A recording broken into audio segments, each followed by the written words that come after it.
The wind cuts through Ohio like a blade, carrying secrets that small towns weren't meant to keep. In the dead of winter, when the temperature drops below mercy and the roads turn into graveyards for the unprepared, a man's character reveals itself in the space between stopping and driving on, between helping and walking away, between the person you are and the person you choose to become.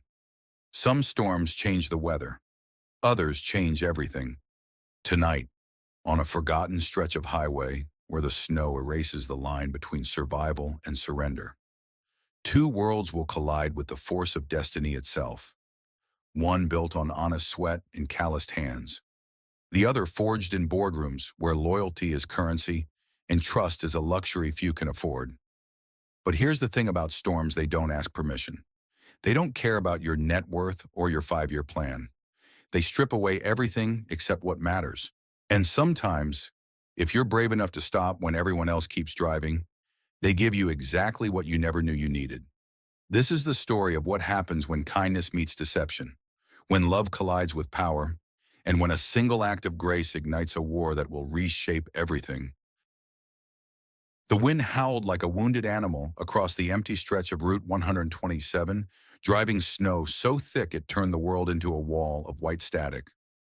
Mike Sullivan squinted through the cracked windshield of his '98 Ford pickup, the defroster fighting a losing battle against the ice crystals forming on the glass. At 55, he'd driven through enough Ohio winters to know when to pull over and when to push through. Tonight, with the temperature dropping toward 15 below, staying put wasn't an option. The headlights of his truck cut weak yellow beams through the blizzard as he rounded the bend past Miller's abandoned grain silo. That's when he saw them hazard lights blinking like dying fireflies through the curtain of snow. A car sat crooked on the shoulder, its sleek silhouette completely out of place on this forgotten stretch of rural highway. Mike slowed, his truck's tires finding purchase on the salt-crusted asphalt. Most folks in Millbrook knew better than to take back roads during a storm like this. But then again, most folks in Millbrook couldn't afford whatever that was parked ahead of him. Even through the snow, he could see it was expensive, low, aerodynamic, the kind of car that belonged in a showroom, not on a road that doubled as a deer crossing. He pulled over 20 yards behind the stranded vehicle, hazards blinking in synchrony with the other car's distress signal. The wind hit him like a physical blow when he stepped out, cutting through his flannel shirt and making him wish he'd grabbed his heavier coat from the hook by his kitchen door. But the jacket he wore, thick canvas, oil-stained but warm, would have to do. The figure standing beside the car was barely visible through the swirling snow, arms wrapped tight around herself in what looked like a completely inadequate coat for weather that could kill. As Mike approached, boots crunching through the accumulating snow, he could see her more clearly: a woman, probably late 40s, dark hair whipping in the wind, shivering so hard her teeth chattered audibly even over the storm. "You okay?" he called out, raising his voice over the wind. She looked up at him with eyes that were sharp even in distress hazel. Maybe green, hard to tell in the dim light from her car's interior.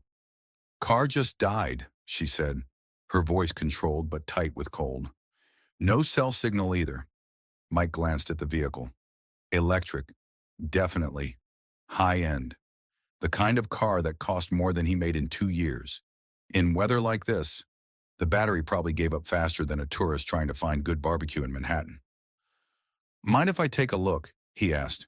"Please," she said, and he caught the note of relief in her voice. But before he moved toward the hood, Mike noticed how she was trembling. Her fingers, what he could see of them, were turning that particular shade of red that came just before frostbite set in. Her coat, expensive looking but thin, was about as useful against an Ohio blizzard as a screen door on a submarine. Without a word, Mike shrugged out of his jacket and held it toward her. She blinked, staring at the offered coat like it was something foreign. "No, I couldn't." "You can and you will," Mike said. Not unkindly, but with the kind of authority that came from years of telling teenage daughters they weren't leaving the house in February wearing shorts. "It's too damn cold to be proud." She hesitated for maybe 3 seconds, then slipped her arms into the jacket. It swallowed her small frame, but she pulled it tight around herself like it was the warmest thing she'd ever worn.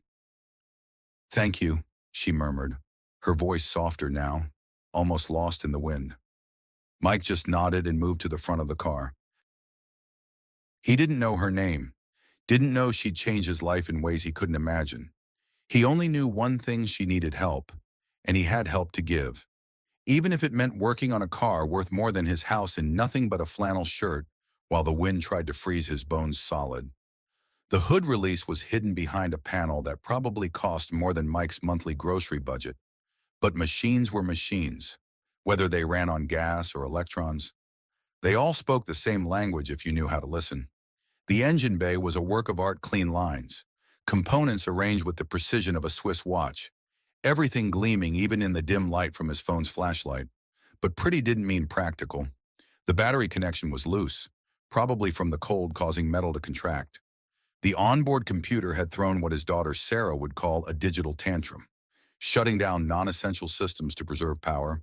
Mike had seen similar setups in the newer hybrids that occasionally found their way into his shop, though nothing quite this sophisticated.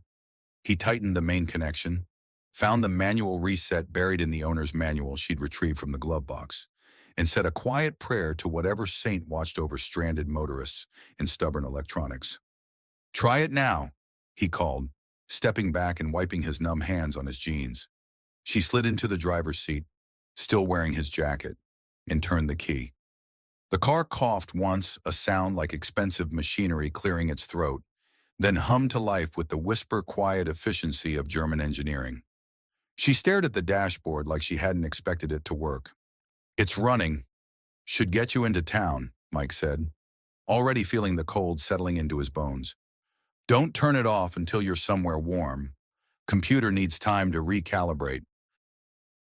She looked at him through the open window, something unreadable in her expression. Reaching into a leather handbag that probably cost more than Mike's monthly mortgage payment, she pulled out a slim wallet. "Please, let me pay you something." "You didn't have to stop." Mike held up his hand before she could open it. "Don't worry about it." Her brow furrowed. "At least let me—" "No charge," he said, already turning toward his truck. "Just part of the job." "But why?" she called after him. Mike paused, glancing back. Snow was collecting in her dark hair, and his oversized jacket made her look smaller, more vulnerable than the sharp-eyed woman who'd first stepped out of that expensive car. "Because someday you might be the one driving by when someone else is stuck," he said. "Pay it forward." She didn't argue again, just watched him with that same unreadable expression as he climbed into his truck. As Mike pulled away, he caught one last glimpse of her in his rearview mirror, still sitting there with the engine running, like she wasn't quite ready to leave the moment behind. Neither of them knew it yet, but that broken-down car had just started something that would change both their lives forever. Mashum. The bell above Sullivan's auto gave its familiar two-note chime as Mike pushed through the door, stomping snow from his boots onto the worn rubber mat. The shop's heat hit him like a warm embrace after 20 minutes of working in sub-zero wind, though it took another 10 minutes before he could feel his fingers again. He hung his flannel shirt, now damp with melted snow, next to the wood-burning stove in the corner and looked around the garage that had been home longer than any place else. The smell of motor oil and steel wool, the neat rows of tools on pegboard walls, the half-finished brake job waiting on the lift, it should have been enough to settle his mind, to let the familiar rhythm of work wash away the memory of sharp hazel eyes and a voice that said, "Thank you," like she meant it. But his jacket was still out there, wrapped around a woman whose name he didn't even know. Mike tried to focus on the job at hand, a 2010 Malibu with a coolant leak that Mrs. Henderson desperately needed fixed before her drive to Cleveland to see her new granddaughter. But every time he reached for a tool, his eyes drifted to the empty hook by the door where his jacket usually hung. Funny how something could be absent and still take up space. She wasn't from around here. That much was obvious. Her car alone was worth more than most houses on Elm Street. But it wasn't just the money that stuck with him. It was the way she'd looked at him when he'd offered his coat, surprised, like she wasn't used to people helping without expecting something in return. Like kindness was a foreign language she'd forgotten how to speak. Mike wiped his hands on a shop rag and leaned against the workbench. Outside, snow continued to fall, blanketing Millbrook in the kind of silence that made the world feel smaller, more fragile. He lived in this town his whole life, had taken over the garage when his father's arthritis got too bad to turn a wrench. It was a good life, if not an easy one, steady customers, honest work, enough money to keep the lights on and put his daughter through her senior year of high school. But sometimes, usually late at night, when the shop was quiet and Sarah was upstairs doing homework, Mike felt the weight of all the things he'd never done, never seen, never risked. He'd married young, started the business young, lost his wife to cancer when Sarah was just 9. For 8 years now, it had been just the two of them against the world, and that was enough. It had to be. Still, as he reached for the socket wrench and tried to focus on Mrs. Henderson's radiator, Mike couldn't help but wonder about the woman in the expensive car, where she was going, where she'd come from, and why someone who could afford a vehicle like that was driving back roads in the middle of a blizzard. Most of all, he wondered if he'd ever see his jacket again. The next morning dawned clear and bitter cold, the kind of weather that made your breath fog and your cheeks sting within seconds of stepping outside. Mike was already at the shop by 7, coffee steaming in a chipped mug that Sarah had made in middle school pottery class. He'd slept restlessly, dreams filled with hazard lights and hazel eyes, and had given up on sleep when his alarm was still an hour away. He was elbow deep in Mrs. Henderson's engine compartment when he heard the soft hum of an electric motor pulling into the lot. Mike straightened slowly, wiping his hands on a rag that had seen better decades, and turned toward the sound. The car was different, a sleek sedan in midnight blue instead of the silver from the night before, but he recognized the woman immediately. She stood beside the driver's door, his jacket folded carefully over her arm, wearing what looked like a tailored wool coat that probably cost more than his truck. But her expression was the same sharp, intelligent, and carrying something that might have been uncertainty. "Morning," she said, walking toward him with measured steps. "I believe this belongs to you." Mike accepted the jacket, noting that it smelled faintly of expensive perfume and had been cleaned. The oil stains that had been there since Reagan was president were gone, the fabric softer than it had been in years. "Didn't expect to see you again," he said, pulling the jacket on. It felt strange, too clean, like wearing someone else's clothes. "I don't like leaving debts unpaid," she replied. Then, with something that might have been a smile, "Plus, I brought coffee." She gestured toward 2 paper cups sitting on the hood of her car, steam rising from the small holes in their plastic lids. The coffee was from Henderson's Market, the only place in town that sold anything stronger than the diner's burnt offerings. "You didn't have to do that," Mike said, but he was already walking toward the car. "Considerate interest on an overnight loan," she said, handing him one of the cups. They stood in the crisp morning air, breath fogging between them, sipping coffee that was actually good for once. She'd gone to the trouble of finding the one place in Millbrook that knew the difference between coffee and brown water, which meant she'd ask questions, paid attention. "I'm Mike. By the way," he said. "Mike Sullivan." "Victoria," she replied. "Victoria Thompson." The pause was small, barely noticeable, but Mike caught it. He'd been listening to people try to sell him things or avoid paying him for 30 years. He knew the sound of someone choosing their words carefully. "So, Victoria Thompson," he said, "you passing through or lost?" "Neither, really," she said, looking around the garage, the snow-covered lot, the town beyond. "Taking some time off. Figured I'd see how the other half lives." Mike raised an eyebrow. "The other half? People who fix things instead of breaking them," she said, and there was something in her voice, weariness, maybe, or regret. "People who help strangers in snowstorms." They talked for another 20 minutes, standing in the cold, sharing stories that were carefully edited but not entirely false. She told him she worked in automotive consulting, traveled too much, was taking a break from the corporate world. He told her about the garage, about Sarah, about the satisfaction of taking something broken and making it whole again. When they parted ways, Victoria handed him a business card, generic white stock with just a name and phone number, no company logo. "In case you ever need consulting work," she said with a smile that seemed almost shy. Mike watched her drive away, noting that she took the main road this time instead of the back routes. The card felt heavier in his pocket than it should have, and he had the distinct feeling that Victoria Thompson was carrying secrets that weighed more than her expensive coat. But he also had the feeling that she might come back. And despite everything his practical mind told him about women in luxury cars and the trouble they usually brought, Mike found himself hoping she would. The envelope was waiting on Mike's workbench when he arrived at the shop 3 days later, nestled between a pile of parts receipts and a coffee mug that had been growing something green and questionable for the better part of a week. The letterhead made his stomach drop before he even opened it. Hamilton County Tax Assessment Office. Mike tore it open with hands that weren't quite steady, already knowing what he'd find but hoping against hope that somehow, miraculously, there had been a mistake. The numbers at the bottom of the page hit him like a punch to the gut. $28, $847.23 in back taxes, penalties, and interest. Final notice: pay within 30 days or face foreclosure proceedings. He sank onto the stool by his workbench, the paper crumpling slightly in his grip. He'd been juggling everything: Sarah's college fund, the mortgage, groceries, parts for customer cars, but the business barely broke even most months. The big chain shops had been stealing customers for years, offering oil changes for less than Mike paid for the oil, subsidizing losses with volume.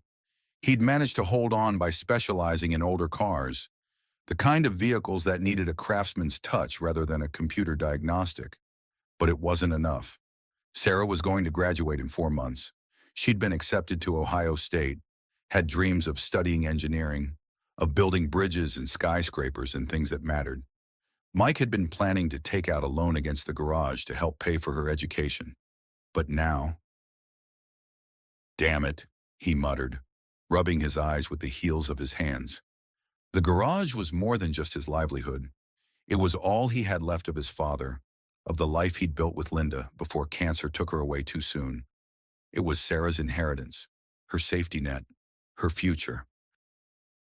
And now some bureaucrat with a calculator and no understanding of what this place meant was ready to take it all away for $28,000 that might as well have been $28 million. Mike was still staring at the notice when his phone rang. The caller ID showed a number he didn't recognize, but the area code was local. "Sullivan's Auto," he answered, trying to keep the defeat out of his voice. "Mr. Sullivan, this is Jennifer Walsh from First National Bank. I'm calling regarding your property tax account." Mike's grip tightened on the phone. "Yeah. I wanted to inform you that your account has been brought current as of this morning. An anonymous benefactor has paid the full balance, including all penalties and interest." The words didn't make sense at first, like someone speaking a foreign language. "I'm sorry, what?" "Your property taxes have been paid in full, sir. $28,847.23. The payment was made by wire transfer this morning." Mike stared at the notice in his hand, the threatening red letters that suddenly seemed meaningless. Who made the payment?" "I'm afraid I can't disclose that information.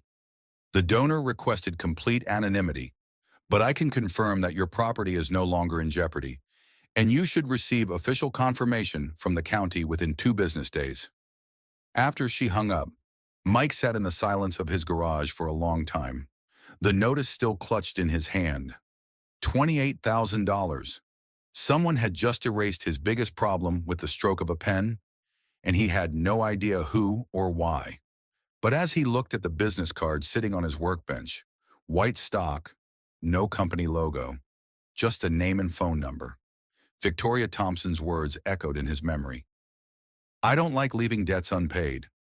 Mike reached for his phone, then stopped. If she'd wanted him to know, she would have told him. If she'd done this thing and he was increasingly certain she had, Then she'd done it quietly, without fanfare, the same way he'd given her his jacket on a snowy roadside. He folded the tax notice and slipped it into his desk drawer, next to the business card that was becoming more mysterious by the day. Outside, the first signs of spring were starting to show in the lengthening days, and the way the snow was beginning to lose its grip on the edges of things. Change was coming to Millbrook, whether Mike was ready for it or not. Victoria returned on a Tuesday that felt more like April than March. Driving a third car, this one a hybrid SUV that looked like it could handle anything Ohio's back roads could throw at it. Mike was replacing the alternator on Tommy Kowalski's ancient Camaro when he heard the now familiar hum of an electric motor in his parking lot. She was dressed differently this time. Jeans, boots, a sweater that looked expensive but practical.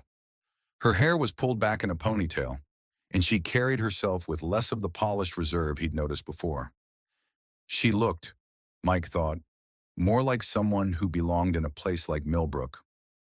"Afternoon," she said, walking into the garage like she'd been there 100 times before. "Busy day." "Average," Mike replied, wiping his hands on a rag. "Tommy here's been nursing this Camaro since the Clinton administration. Haven't seen you around for a while." "Business trip," she said, her eyes taking in the garage with obvious interest. "Mind if I ask you something?" "Shoot." Victoria gestured toward the Camaro, its hood up and engine exposed like a patient on an operating table. "What's wrong with it?" "Alternator shot. Probably the third one in 5 years. Tommy drives it hard, doesn't maintain it regular, then acts surprised when things break." She moved closer, studying the engine with the kind of attention most people reserve for museum pieces. "What would you do differently if you were designing a car for someone like Tommy?" Mike paused, surprised by the question. "You really want to know? I really want to know." For the next hour, Mike found himself explaining the practical realities of automotive design to someone who actually listened. Not the polite, glazed-over attention he got from customers who just wanted their cars fixed, but real engagement. Victoria asked smart questions, took notes on a small pad she pulled from her pocket, and seemed genuinely interested in the difference between what looked good in a showroom and what actually worked in the real world. "Most cars today are designed by people who've never changed their own oil," Mike said, tightening a belt tensioner. "They're worried about cup holders and Bluetooth connectivity. Nobody thinks about what happens when the computer throws a fit in the middle of nowhere, or whether the parts are going to be available in 10 years. "What would you design?" Victoria asked. "If cost wasn't an issue, what would you build for people in a town like this?" Mike considered the question seriously. "Something simple, reliable, parts you can get at any auto store in America, built to last 20 years instead of 20 payments. Nothing fancy, just honest engineering." Victoria nodded, making another note. "What about fuel economy?" "Matters, but not as much as dependability. Guy like Tommy would rather get 25 miles per gallon for 15 years than 40 miles per gallon for 5. They were interrupted by the arrival of Sarah, home from school and stopping by the garage like she did most days.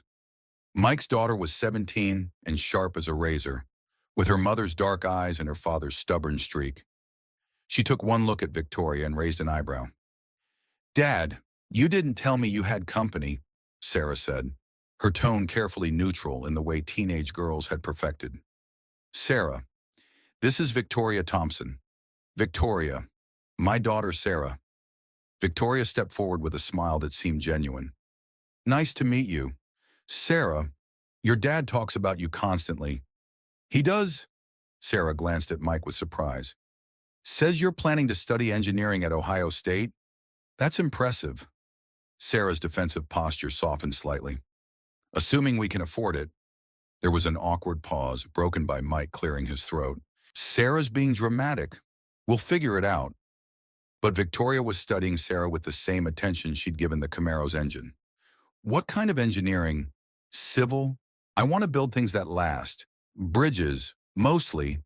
Dad always says the best engineering is invisible. You only notice it when it fails." "Smart girl," Victoria said, and Mike caught something in her voice, a note of approval that seemed to matter more than it should.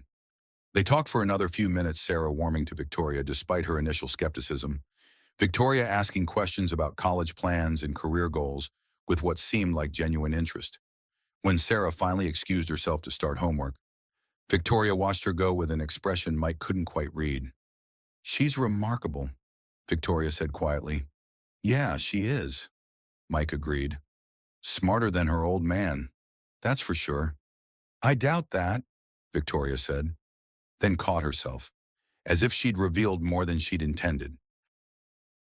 As the afternoon wore on, Mike found himself telling Victoria things he rarely shared with anyone about Linda's death, about the struggle to raise a teenage daughter alone, about the satisfaction and frustration of running a small business in a changing world. Victoria listened without judgment, offering the kind of understanding that came from experience rather than sympathy. When she finally left, promising to stop by again soon, Mike realized he'd been looking forward to her visits more than he cared to admit. There was something about Victoria Thompson that didn't quite add up: the expensive cars, the thoughtful questions, the way she seemed to know more about automotive engineering than most consultants, but he found himself caring less about the inconsistencies and more about the woman behind them. For the first time in 8 years, Mike Sullivan was interested in someone beyond his work and his daughter, and that scared him more than any tax notice ever could. Maybe. The reporter showed up on a Thursday morning that felt too much like winter for mid-April, driving a rental car with Illinois plates and an expression that suggested he'd rather be anywhere else than Millbrook, Ohio.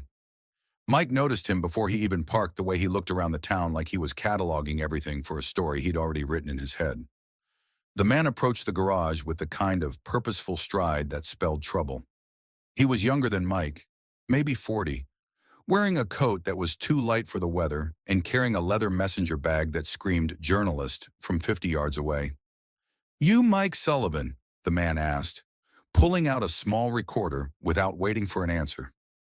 "Depends who's asking," Mike replied, not looking up from the timing belt he was installing on Mrs. Garcia's Honda. "David Chen, Automotive Weekly. I'm working on a story about recent irregularities in the luxury car market.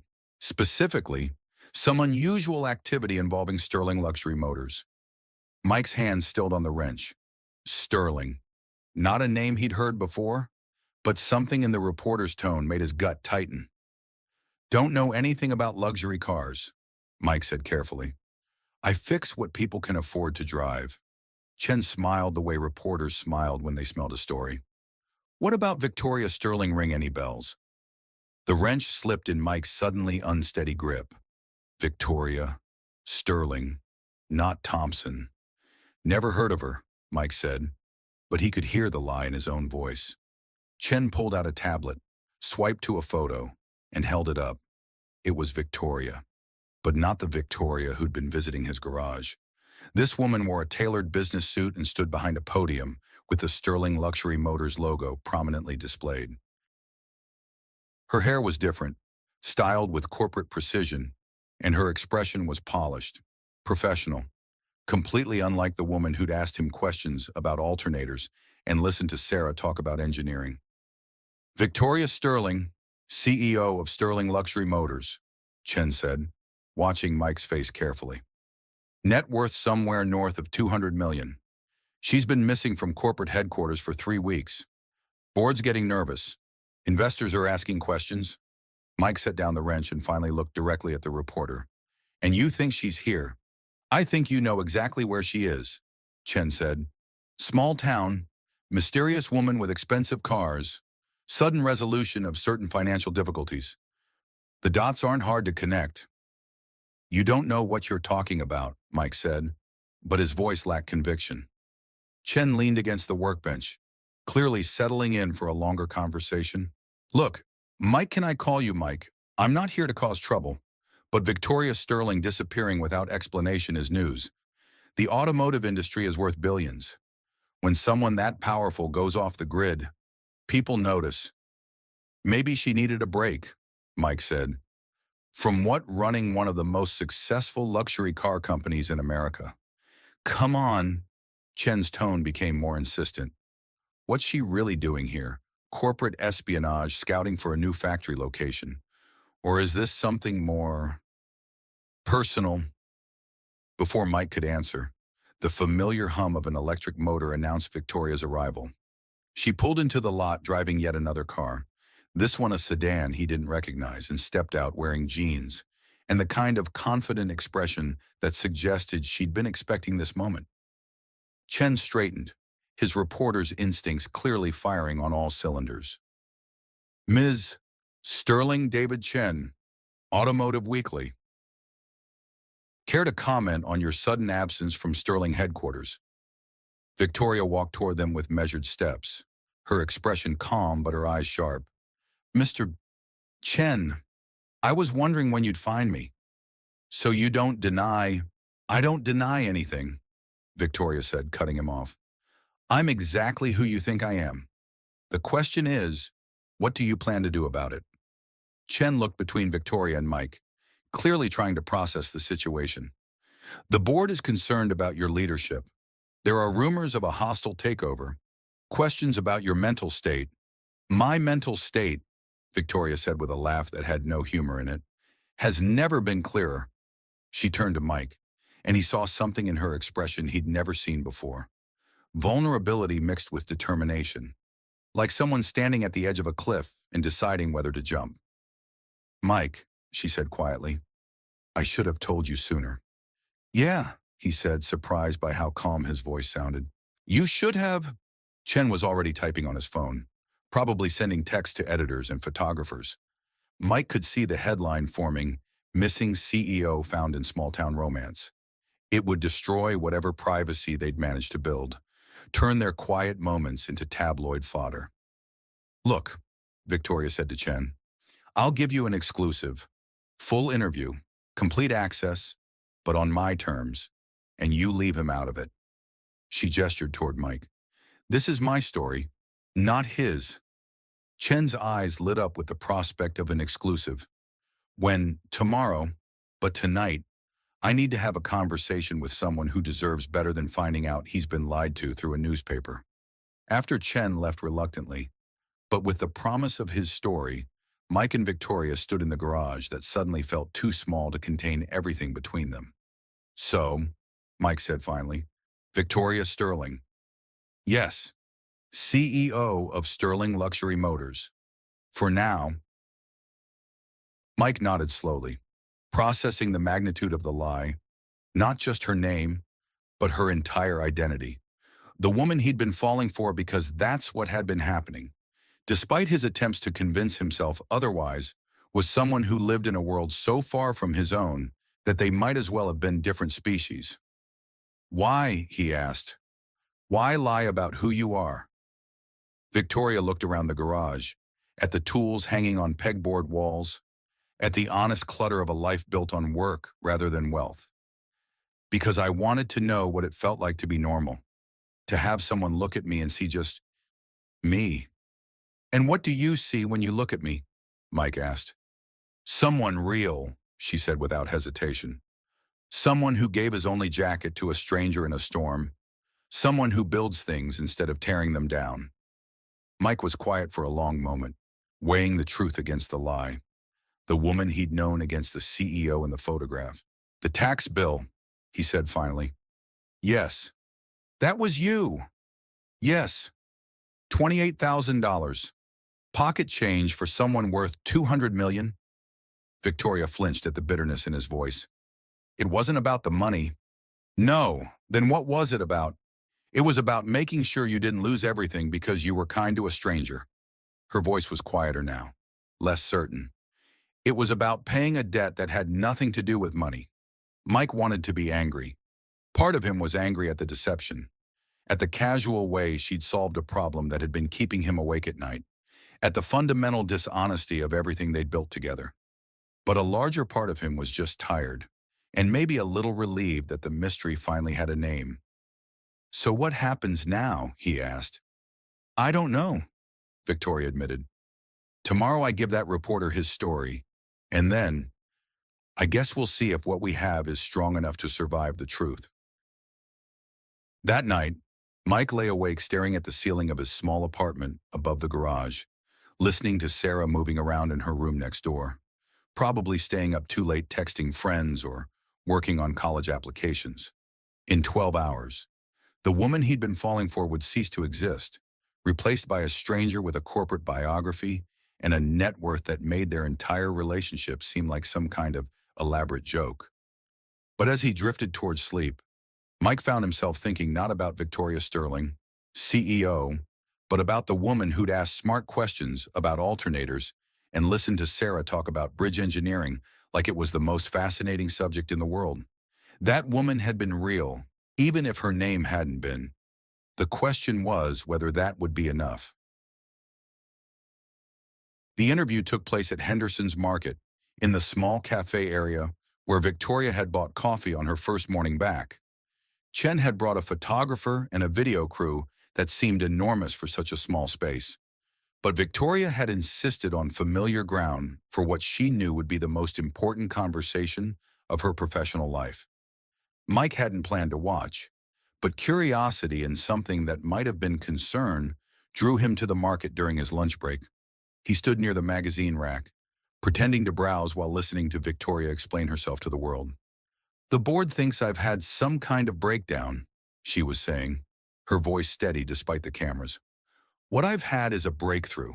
For 15 years, I've been designing cars from behind a desk, making decisions based on market research and focus groups, but I'd never actually spoken to the people who buy our vehicles, never understood what they need." And that brought you to Millbrook?" Chen asked. "A snowstorm brought me to Millbrook," Victoria said with a slight smile. "Everything else was choice. There are reports that you've become involved with local residents. Anything you'd care to share about that?" Victoria's eyes found Mike across the market, and for a moment, the professional mask slipped entirely.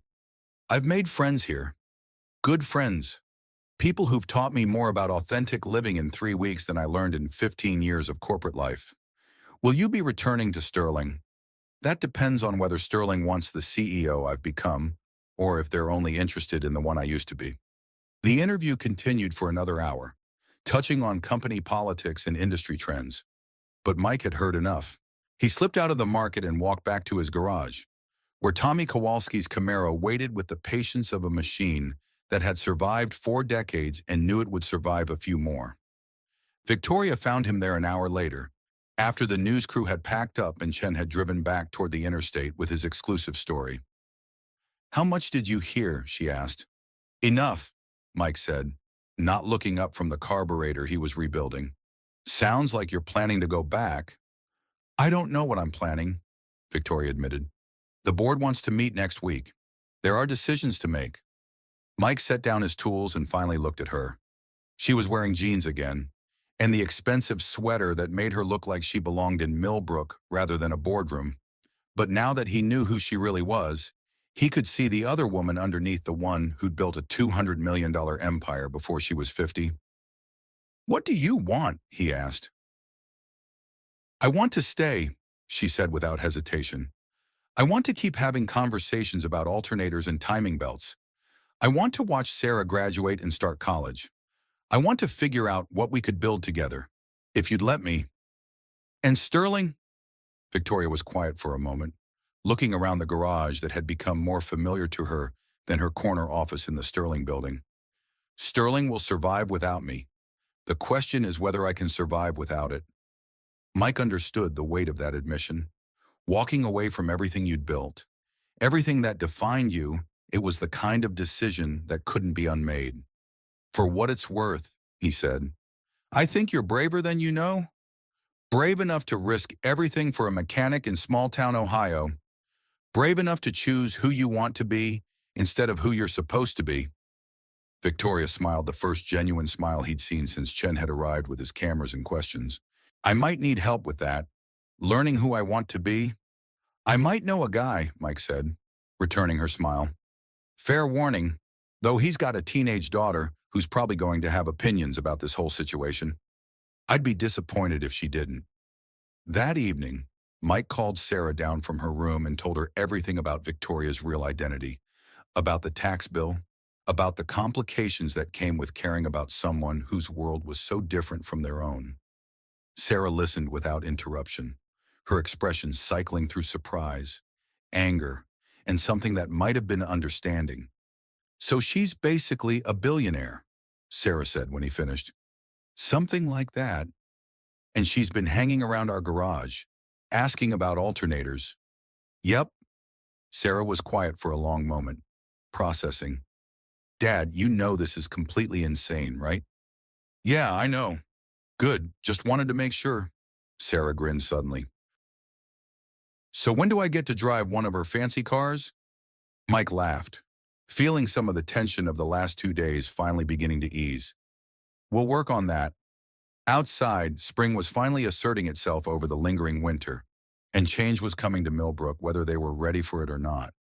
But for the first time in days, Mike felt like they might actually be able to handle whatever came next. The call came at 6 in the morning on a Saturday, jerking Mike from a dream about electric cars and tax notices. The number on his phone was one he didn't recognize, but the voice was familiar Victoria, though she sounded tired and strained.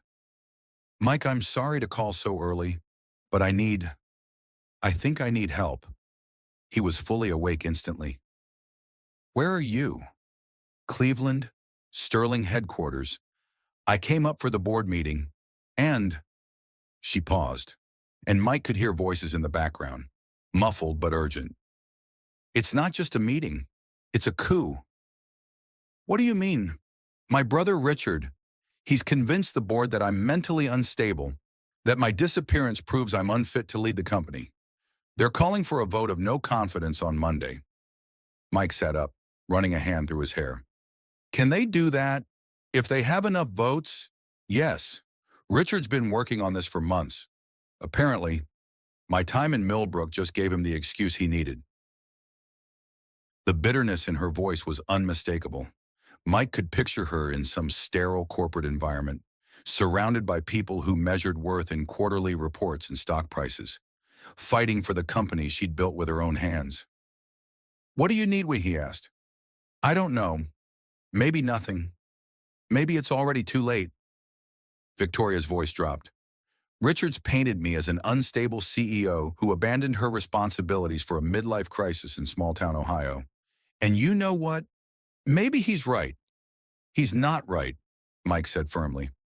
"What you did wasn't abandoning responsibility. It was remembering what responsibility actually means. Try explaining that to a boardroom full of people who think leadership means never admitting you don't have all the answers." Mike was quiet for a moment, thinking. "Victoria, what kind of company did your father build?" "What do you mean?" "When he started Sterling, what was his vision? What did he want to accomplish?" Victoria was silent for so long that Mike thought the call had dropped. When she spoke again, her voice was softer. "He wanted to build cars that would last, that people could depend on. He used to say that luxury meant reliability, not just expensive materials." "And what has Sterling become?" "A status symbol," she admitted. "Cars that look beautiful in showrooms but need constant maintenance. Vehicles designed to be replaced every few years rather than maintained for decades." "So the question isn't whether you abandoned the company," Mike said. "It's whether the company abandoned its founding principles." Another long pause. "Mike, yeah, would you, would you consider coming to Cleveland? I know it's a lot to ask, but I could use someone in my corner who isn't calculating stock options." Mike looked around his small apartment, at the familiar surroundings that had been his entire world for so long. Sarah was still asleep in the next room, probably dreaming about college and the future she was building for herself. The garage downstairs held 30 years of memories and the promise of steady, honest work. But Victoria needed him, the woman who'd paid his taxes without asking for credit, who'd listened to his daughter talk about engineering like it mattered, who'd spent 3 weeks learning to see the world through his eyes. She needed someone to stand with her when everything she'd built was being torn away. "I'll be there in 2 hours," he said. "Mike, you don't have to." "Victoria," he interrupted. "Yeah, sometimes the bravest thing you can do is ask for help." Sterling Luxury Motors headquarters rose from downtown Cleveland's business district like a monument to success. 30 floors of glass and steel that reflected the morning sun with painful brilliance. Mike had never felt more out of place than he did walking through the marble lobby in his best jeans and the one button-down shirt he owned that didn't have oil stains. The elevator ride to the executive floor felt like ascending into another world, one where the air itself seemed more expensive. Victoria was waiting for him when the doors opened, wearing a charcoal business suit that made her look like the CEO from Chen's photograph. But her expression was pure relief when she saw him. "You came," she said, and Mike heard the surprise in her voice, as if she hadn't quite believed he would. "Of course I came." Victoria led him through a maze of offices and conference rooms, past assistants who looked at Mike with barely concealed curiosity. The Sterling building was impressive in the way corporate headquarters were supposed to be polished. Powerful, intimidating. But Mike found himself thinking about his garage, with its honest clutter and the smell of motor oil and steel. "The meeting's in an hour," Victoria said as they reached her office, a corner space with floor-to-ceiling windows that offered a commanding view of Lake Erie. "Richard's been gathering votes all weekend. My assistant thinks he has enough support to remove me." "What's his argument?" "That I've become erratic, that my behavior over the past month proves I'm not capable of making rational decisions for the company." Victoria sat heavily in her desk chair. "He's not entirely wrong." "About which part?" "I have been making irrational decisions. Paying a stranger's tax bill, spending 3 weeks in a small town asking questions about alternators, falling for a mechanic who lives above his garage." Mike leaned against the window, studying her. "Victoria, what made you start Sterling's electric vehicle division?" The change of subject seemed to surprise her. "Market research. Consumer demand for environmentally friendly luxury vehicles was increasing." "Bullshit," Mike said calmly. Victoria blinked. "Excuse me. You didn't start the electric division because of market research. You started it because you believed it was the right thing to do. Because you saw where the industry was heading and wanted Sterling to lead instead of follow. What's your point?" "My point is that the best decisions you've made for this company came from your gut, not from boardroom consensus. And everything you learned in Millbrook about what people actually need from their cars, about building things that last, that's not irrational, that's exactly what Sterling needs to remember how to do." Victoria was quiet for a moment, looking out at the lake. "The board won't see it that way. Then maybe you need to show them." Before Victoria could ask what he meant, there was a knock on the door. A young man in an expensive suit entered, carrying himself with the kind of casual authority that came from never doubting your place in the world. "Victoria," he said, his tone perfectly calibrated to sound concerned rather than triumphant, "I'm surprised to see you here so early." "Richard," Victoria replied, standing, "I'm surprised to see you at all, considering you've been planning this behind my back for months." Richard Sterling was younger than his sister by maybe 5 years, with the same sharp eyes but none of the warmth Mike had come to associate with Victoria. His gaze flicked to Mike with obvious dismissal. "I don't believe we've met," Richard said, not extending his hand. "Mike Sullivan," Mike replied, not moving from his position by the window.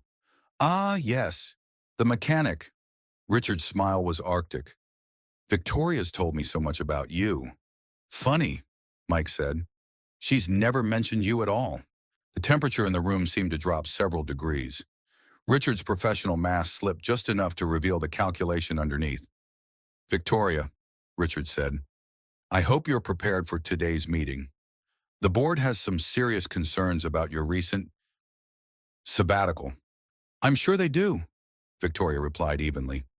"Just as I'm sure you've been very helpful in articulating those concerns. Someone had to think about the company's stability while you were playing mechanic in Ohio." Mike straightened, but Victoria held up a hand. "Careful, Richard. You're about to say something you'll regret." "Am I? Because from where I'm standing, it looks like you've prioritized your personal life over your professional responsibilities. The board doesn't take kindly to that kind of leadership." "And what kind of leadership do they prefer?" Victoria asked. The kind that designs cars to break down after the warranty expires. The kind that prioritizes profit margins over customer satisfaction. Richard's expression hardened. The kind that doesn't disappear for 3 weeks without explanation. I didn't disappear, Victoria said quietly. I learned something. The question is whether this company is interested in what I learned, or if it's content to keep building expensive problems. After Richard left, Mike and Victoria sat in silence for several minutes. Outside, the city moved with its usual urgency, people hurrying to jobs and meetings and obligations that would define their days. He's not wrong about one thing, Victoria said finally. I did abandon my responsibilities. No, Mike said. You remembered what your responsibilities actually were. Victoria looked at him with an expression he couldn't quite read. Mike, what are you doing here? Really, so? Helping a friend, even after learning who I really am, even knowing that being here, being associated with this mess could make your life complicated. Mike considered the question seriously. Victoria, 3 months ago, my biggest worry was whether I could afford to keep the garage open. Now I'm sitting in a skyscraper in Cleveland, about to watch a woman I care about fight for her company. My life was already complicated the moment I stopped to help a stranger in a snowstorm. And you don't regret it? The only thing I regret, Mike said, is that it took a corporate takeover for me to realize how much I care about what happens to you. Victoria stared at him for a long moment, something shifting in her expression. Mike, yeah, thank you. For coming here. For believing in me when I'm not sure I believe in myself. That's what partners do, he said, and was surprised by how right the word felt. The boardroom was exactly what Mike had expected: long, polished table, leather chairs that probably cost more than most people's cars, and an atmosphere heavy with barely contained corporate warfare. Victoria took her seat at the head of the table with the kind of composure that came from years of practice, but Mike could see the tension in her shoulders. Richard sat to her right, surrounded by 3 other board members who nodded at his whispered comments like disciples receiving wisdom. The remaining 5 members seemed undecided, their expressions carefully neutral as they reviewed whatever documents Richard had prepared for this moment. Before we begin, Victoria said, her voice carrying easily across the room, I'd like to address the elephant in the room. Yes, I took 3 weeks away from the office without formal notice. And yes, I learned things during that time that will fundamentally change how I approach leading this company. One of Richard's supporters, a man in his 60s with silver hair and the kind of tan that came from yacht clubs, leaned forward. Victoria, with all due respect, abandoning your post for a personal crisis isn't the kind of leadership Sterling needs. I didn't abandon my post. Harold, Victoria replied calmly. I went to learn what our customers actually need from us. When was the last time any of us spoke to someone who buys our cars? Not a focus group, not a survey, but an actual conversation with someone who depends on their vehicle every day. That's what market research is for, Richard interjected. Market research told us to build cars that look beautiful in showrooms, Victoria said. It didn't tell us that our customers are frustrated with maintenance costs or that they want vehicles that will still be running in 20 years instead of 20 payments. She gestured toward Mike, who had been sitting quietly in a chair against the wall. This is Mike Sullivan. He runs an independent garage in Millbrook, Ohio. He spent 30 years fixing cars that other people designed, and he knows more about what makes a vehicle reliable than anyone in this room. Harold looked at Mike with obvious skepticism. And this qualifies him to advise a luxury automobile manufacturer. How Mike stood slowly, feeling every eye in the room focus on him. It qualifies me, he said, because I fix what you break. The room went silent. Mike walked to the conference table, placing his hands flat on its polished surface. You want to know what I learned about Sterling cars? He continued. I learned that they're beautiful, sophisticated, and engineered to fail. Your luxury sedans need computer resets every 6 months. Your SUVs have electrical systems so complex that most independent shops can't service them. You've built cars that only Sterling dealerships can maintain. which means you've trapped your customers in a system designed to extract money rather than provide value. That's absurd, Richard said. Sterling vehicles are built to the highest standards. Your highest standards, Mike interrupted, include planning obsolescence into every component. You design cars to be replaced, not maintained. And that's not luxury, that's exploitation. He turned to face the full board. Victoria spent 3 weeks in my garage, learning how cars actually work in the real world. She asked questions none of you have thought to ask. What happens when the warranty expires? What happens when the nearest dealership is 200 miles away? What happens when someone needs their car to work? Not just look good. Harold's expression had shifted from skepticism to something that might have been interest. And what did she learn? She learned that real luxury means reliability, Mike said. She learned that customers want cars they can depend on, not cars they have to baby. And she learned that the company her father built, a company that stood for quality and dependability, has lost its way. Victoria stood, her composure absolute. Mike is right. Sterling has become everything my father warned against. We've prioritized quarterly profits over long-term value, and our customers are paying the price. So what do you propose? Asked one of the undecided board members. I propose we remember what Sterling was supposed to be, Victoria said. I propose we design cars for people like Mike's customers, people who need their vehicles to work, day after day, year after year. I propose we build cars that independent mechanics can service, using parts they can actually obtain. Richard laughed, but there was no humor in it.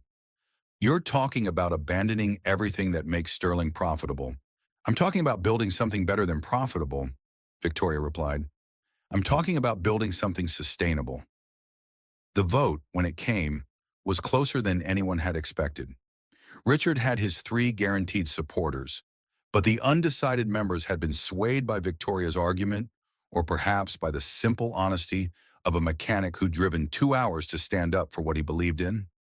7 votes for Victoria to remain as CEO, 5 votes against. Richard's carefully orchestrated coup had failed, but Mike could see in his expression that this was far from over. As the board members filed out, making polite conversation and avoiding eye contact with the defeated faction, Victoria remained seated at the head of the table. Well, she said quietly, that was terrifying. You did good, Mike said, taking the chair beside her. We did good, Victoria corrected.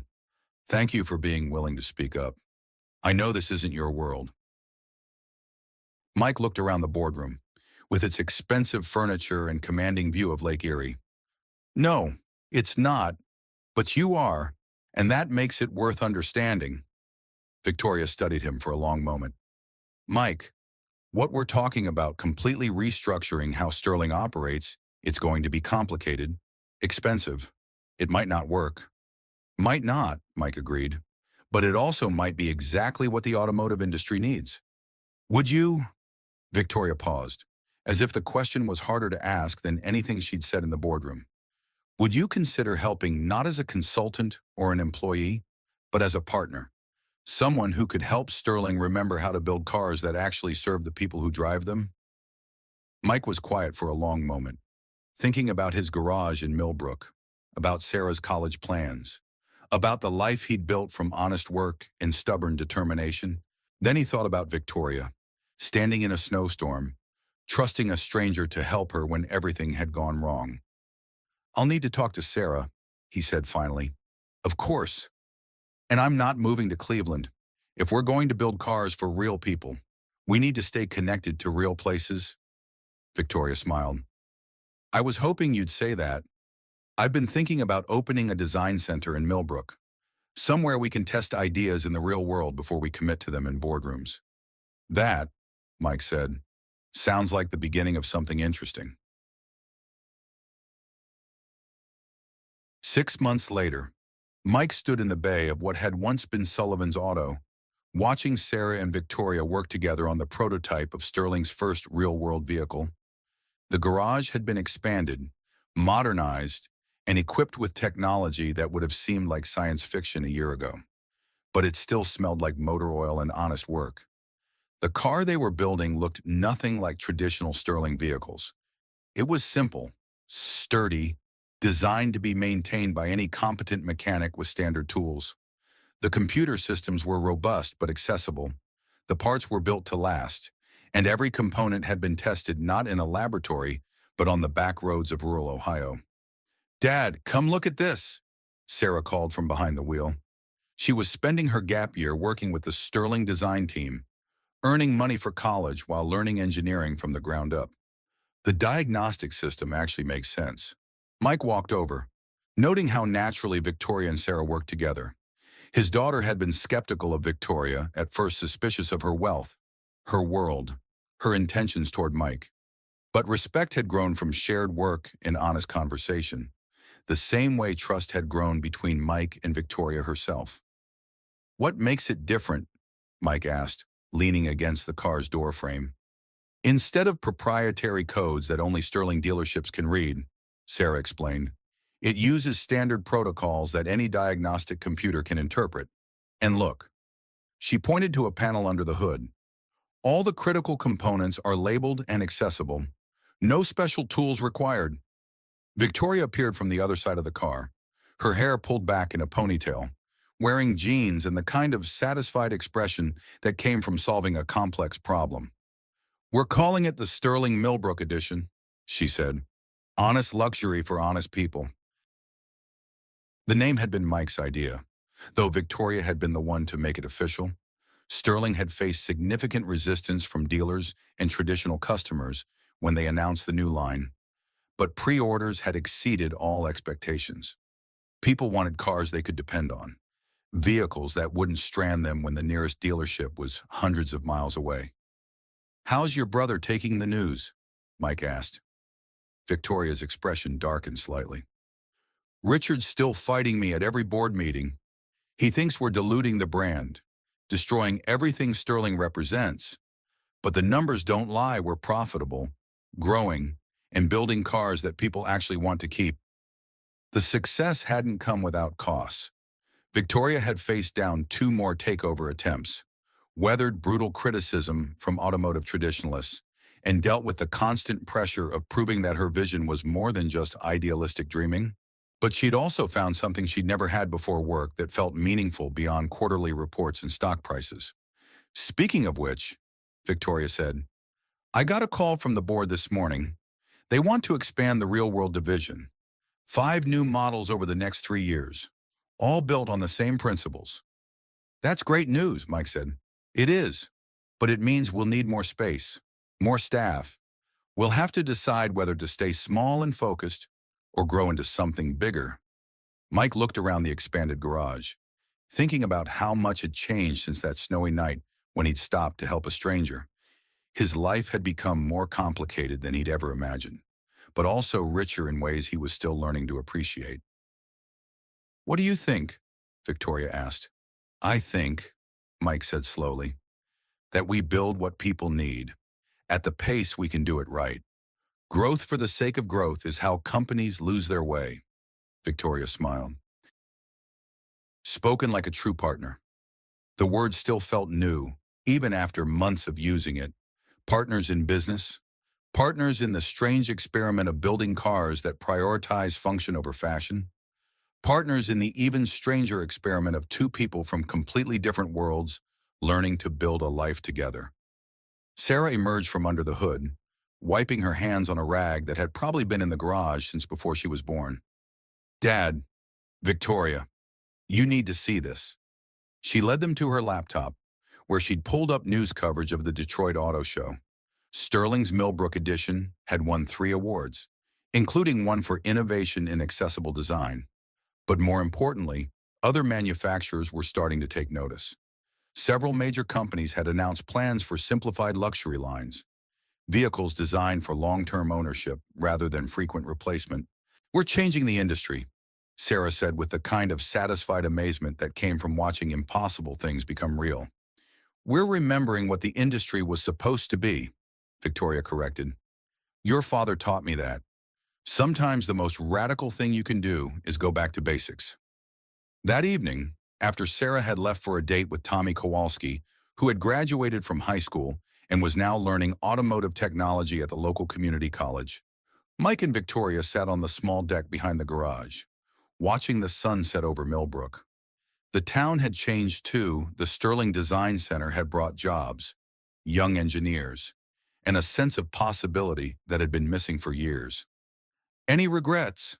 Mike asked, referring to the corporate life Victoria had essentially abandoned. "Only one," Victoria said. "What's that?" "I regret that it took a breakdown in a snowstorm for me to find out who I really wanted to be." Mike reached for her hand, fingers intertwining with the natural ease that had developed over months of shared work and quiet evenings. "Maybe that's not something to regret. Maybe that's just how life works. You don't know what you need until you're forced to ask for help." Victoria smiled, the kind of smile that came from understanding something fundamental about yourself. "In that case, I'm grateful for broken-down cars and stubborn mechanics who stop to help strangers. And I'm grateful for stubborn CEOs who aren't afraid to get their hands dirty." They sat in comfortable silence as the light faded. Two people who had found something neither had been looking for: a partnership built on mutual respect, shared values, and the kind of trust that came from seeing each other at their most vulnerable and choosing to stay anyway. In the distance, a car approached on the main road, one of the new Sterling Millbrook Edition sedans, its headlights cutting clean beams through the gathering dusk. It was a small thing, maybe insignificant in the grand scheme of the automotive industry, but it represented something larger: the possibility that business could be about more than profit, that luxury could mean something more than exclusion, that two people from different worlds could build something better together than either could create alone. Mike squeezed Victoria's hand, and she squeezed back. In the garage behind them, Sarah's engineering textbooks lay open next to blueprint for Sterling's next vehicle. Tomorrow would bring new challenges, new problems to solve, new opportunities to choose between the easy way and the right way. But tonight, in the quiet of a small Ohio town, three people who had found each other through broken cars and honest work were building something that might just last forever. The snow started falling again just after Thanksgiving, the first real accumulation of what the Weather Service was calling a potentially harsh winter. Mike was closing up the garage when Victoria pulled into the lot, driving the same model of electric sedan that had stranded her on Route 127 almost exactly 1 year ago. She stepped out wearing jeans and boots, and the kind of smile that suggested she was remembering the same thing he was. "Car trouble?" Mike asked, walking toward her with a grin. "You could say that," Victoria replied, popping the hood with theatrical seriousness. "I think it needs a complete inspection. Might take all night." Mike looked under the hood at the pristine engine bay, noting the small wrapped box sitting where the air filter should have been. He glanced at Victoria, who was trying very hard to look innocent. "This is highly irregular," he said, playing along. "Emergency repairs often are." Mike lifted the box from the engine bay, noting its weight and the careful way Victoria was watching his face. Inside, nestled in velvet, was a key. Not a car key, something older, heavier, more significant. "What's this?" he asked. Victoria stepped closer, suddenly serious despite the playful setup. "It's the key to the house on Maple Street, the blue one with the big garage that went up for sale last month."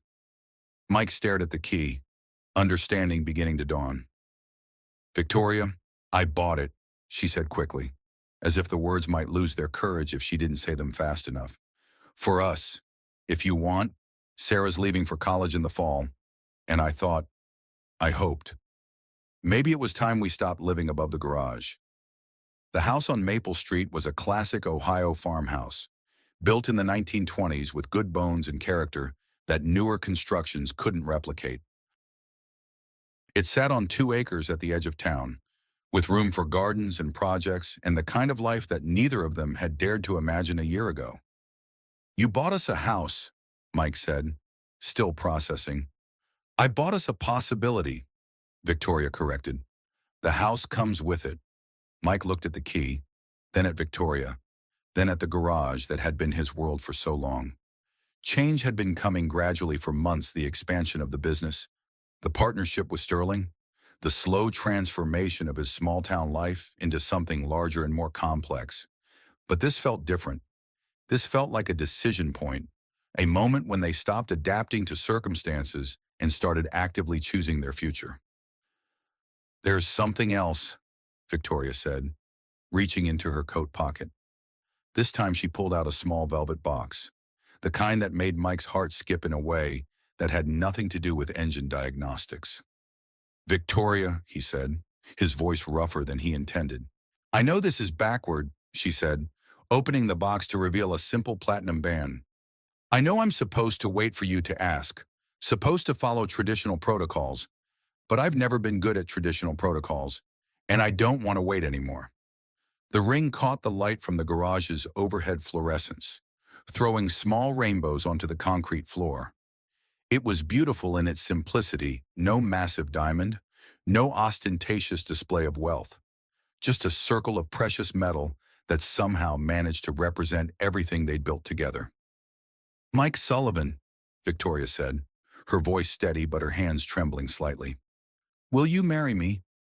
Mike looked at this woman who had driven into his life during a snowstorm and changed everything: his business, his future, his understanding of what was possible when two people chose to trust each other completely. He thought about Sarah, who was already making plans to spend spring break working with Sterling's engineering team. He thought about the garage, which would always be his, but no longer had to be his entire world. Most of all, he thought about partnership, real partnership, built on respect and shared work and the kind of love that grew stronger under pressure rather than weaker. "Yes," he said, surprised by how easy the word was to say. "Yes, I'll marry you." Victoria's composure finally cracked, her professional mask dissolving into something raw and joyful and completely real. Mike slipped the ring onto his finger. It fit perfectly, which meant she'd been planning this longer than he'd realized, and pulled her into a kiss that tasted like snow and possibility and the promise of years to come. When they broke apart, both of them were laughing for no reason except the sheer absurdity of how their lives had turned out. "So," Mike said, looking at the house key still clutched in his other hand, "I guess we're moving in together." "I guess we are," Victoria agreed. "Think Sarah will approve. Sarah will be thrilled to have her own room again," Mike said. "Plus, she's been drawing plans for the perfect garage workshop since she was 12. Now she'll have the space to build it." They stood in the gently falling snow, engaged to be married and planning a future that neither of them could have imagined a year ago. In the garage behind them, the prototype of Sterling's newest vehicle waited for Monday morning and the next phase of development. Around them, Millbrook slept peacefully, secure in the knowledge that some changes were worth embracing. "You know," Victoria said, leaning against Mike's shoulder, "when I broke down on Route 127, I thought my life was falling apart." "Turns out it was falling together," Mike replied. "Just took a while to see the pattern." The snow continued to fall, each flake unique, but part of something larger, something that would transform the landscape by morning. And in the warmth of Sullivan's auto, two people who had learned to build things that lasted held each other close and planned for a future built on the strongest foundation of all: the choice to keep choosing each other. No matter what storms might come, in the end, it wasn't about the money. It never is. Mike Sullivan gave away his only jacket on a night when the temperature could kill, asking for nothing in return. Victoria Sterling walked away from a $200 million empire to remember what her father's company was supposed to stand for. Sarah found her path not in textbooks, but in the grease-stained wisdom of honest work. Three people who should never have met, building something that couldn't be measured in quarterly reports or stock prices, something that mattered. The garage still smells like motor oil and possibility. The cars they build now carry more than passengers. They carry the promise that some things are still made to last. That in a world obsessed with planned obsolescence, a few stubborn souls still believe in building for forever. Victoria kept her word. She paid it forward, not with money, but with trust, not with grand gestures, but with the quiet choice to see people for who they really are. not who the world expects them to be. And Mike, he learned that sometimes the bravest thing you can do isn't stopping for a stranger in a storm. It's believing that a stranger when they ask you to dream bigger than you thought possible. What would you do if kindness changed everything?